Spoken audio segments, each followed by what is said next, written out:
ನಾಗಮ್ಮ ದುಂಡಪ್ಪ ಎಂತ ಪುಣ್ಯವಂತ ಅವರ ಉದರ ಹೇ ರೋಹಿಣಿ ನಕ್ಷತ್ರ 4ನೇ ಚರಣ 3ನೇ ಶ್ರಾವಣ ಸೋಮವಾರ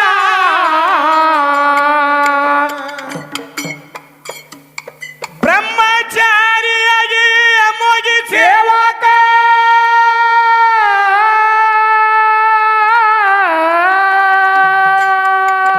ಬ್ರಹ್ಮಚಾರಿಯಾಗಿ ಅಮೋಗಿ ಸೇವಕ ಬಿಟ್ಟ ಬಂದಿರಿ ಊರ ತನ್ಗೊಂಡ ಮುದ್ದ ಬಿಟ್ಟ ಬಂದಿರಿ ಊರ ಹಳ್ಳಿ ಒಳಗಿದ್ದ ಗುಡಿಯ ಹಳ್ಳಿ ಹಳ್ಳಿಗೆ ಹೋಗಿ ಹಾಡಿದ ಅಮ್ಮಗ ಚಿತ್ತನ ಹೆಸರ 1700 ಸಿದ್ಧರ ವಿಸ್ತಾರ